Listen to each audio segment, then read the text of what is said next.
भाषण तसं न करता कुसुमाग्रजांच्या काही कविता मी निवडलेल्या आहेत, त्या मी वाचून दाखवायची असं पुष्कळ वेळा असं होतं की या भाषणामध्ये कविता लोकांच्या कानावरून जातच नाही, त्या ऐकायला येते आणि नुसते आमचे शब्द ऐकायला येतात. ते मला असं वाटतं की विशाखा हा जो त्यांचा संग्रह आहे की ज्याच्यावर आम्ही वाढलो त्या काळात, त्यातल्या काही निवडक 5 कविता मी आपल्याला वाचून दाखवाव्या तसं मी माझ्या मनाशी ठरवलेलं आहे.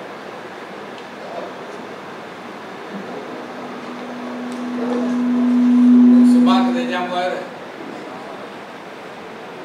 आणि बोरकर आणि कुसुमाग्रज या दोघा कवींच्या कवितेवर मी जीवापाड प्रेम केलं.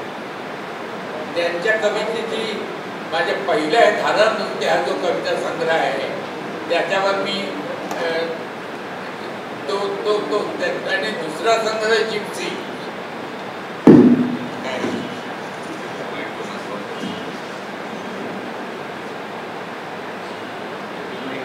माझा पहिला संग्रह धारा नृत्य हा 1950 साली प्रसिद्ध झाला आणि जिप्सी हा माझा दुसरा कविता संग्रह 1953 साली प्रसिद्ध झाला. 1953 साली जेव्हा तो प्रसिद्ध झाला तेव्हा माझं वय काय 23-24 होतं. माझ्या सारखं मनात होतं की कुसुमाग्रजांना तो पाठवावा. त्याप्रमाणे मी कुसुमाग्रजांना पाठवला. तो पोस्टाने पाठवलं. त्या काळात काय मला पोस्टाने पाठवला. पोस्टाने पाठवल्यानंतर 1 महिना गेला, 2 महिने गेले, 3 महिने गेले. निदान साधं म्हणजे कविता आवडल्या वाचल्या असं नाही हो, पण निदान पुस्तक मिळालं इतकं तरी कळवावे अशी माझी अपेक्षा होती. पण उत्तर नाही आणि काही नाही. तेव्हा मी ठरवलं की आपण नवशिके पोहोचले या काव्याच्या क्षेत्रातले आणि तो एवढा मोठा महाराजच म्हणायला पाहिजे त्या क्षेत्रातला. तेव्हा ते कुठे आपल्याला उत्तर पाठवत नसतात अशी मी माझ्या मनाची शहाणी समजूत घातली आणि गप्प राहिलो. पण अशी जरी समजूत मी घातली तरी माझ्या मनात सारखं ते व्हायचं.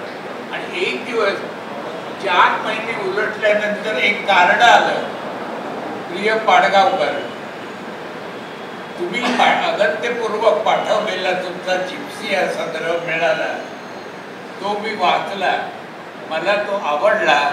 आता मी कविता लिहिण्याचे थांबवले तरी चालेल. आता मी एवढीच पोरग ते त्यांनी लिहिल्यानंतर माझं काय जीवाचं झालं असेल याची तुम्ही कल्पना करू शकता. आणि तेव्हापासून पण ओळख तर नव्हती. मग मी तुम्हाला सांगतो, लॅव्हिंग्टन रोड पोलीस स्टेशन आहे आपल्याकडे इथे, त्याच्या बरोबर अपोजिट एक गल्ली आहे सापळे गल्ली म्हणून. त्या सापळे गल्लीमध्ये कुसुमाग्रज याचं ऑफिस होतं धनुर्धारी. फार महाराष्ट्रात तो भयंकर खपायचा. तो कुसुमाग्रज सब एडिटर होते आणि प्रभाकर पांडे एडिटर आहे म्हणून खपायचं नाही. त्याच्यात वसंत लाडोबा महापटकर हे ज्योतिष लिहायचे, त्यामुळे तो खपायचा. सगळे ज्योतिष लाडोबा महापटकरांचं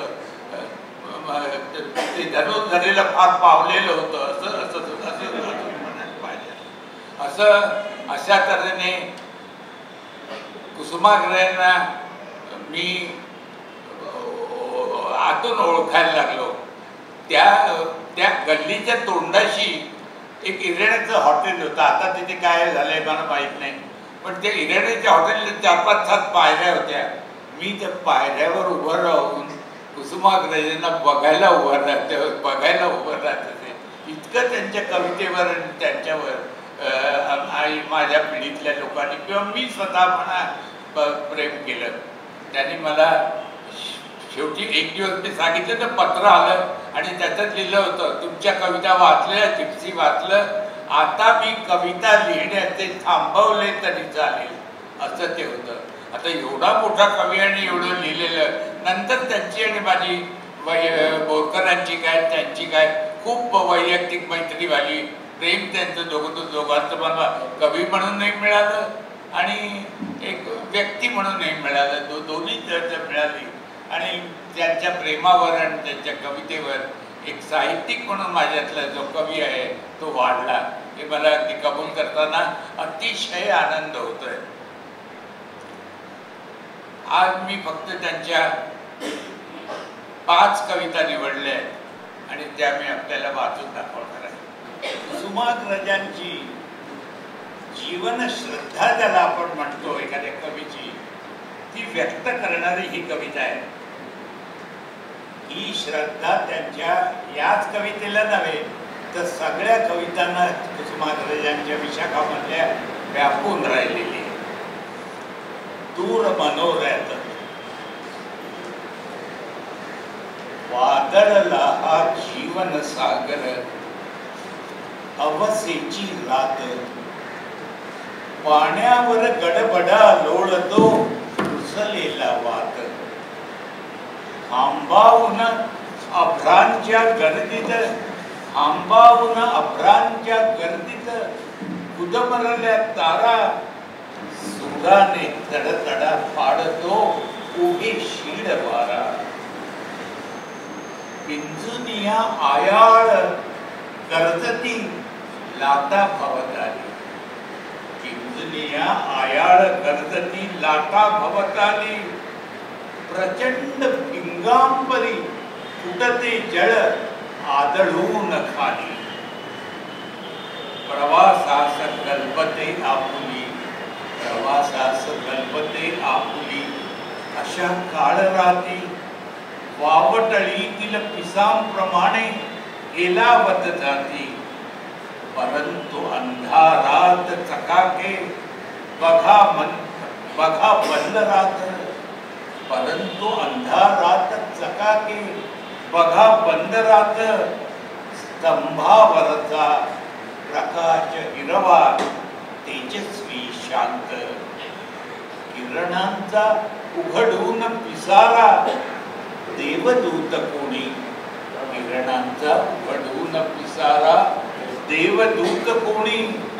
काळोखावर खोदीत बसला तेजाची लेणी, उज्ज्वल त्याची पहा प्रभावळ दूर मनोरथ. उज्ज्वल त्याची पहा प्रभावळ दूर मनोरथ. अन लावा हृदयात सख्यानो आशेची वात. कुसुमाग्रजांच्या या संग्रहाला शेवटच्या संग्रहापर्यंत ही जी आशेची वात आहे, तिचा प्रकाश, तिचा मंद आणि आश्वासक असा जो प्रकाश आहे त्या वातीचा, तो सगळ्या संग्रहाला व्यापून राहिलेला आहे. हा त्याने विशाख वाचलेला असेल त्यांना अर्थातच कळेल.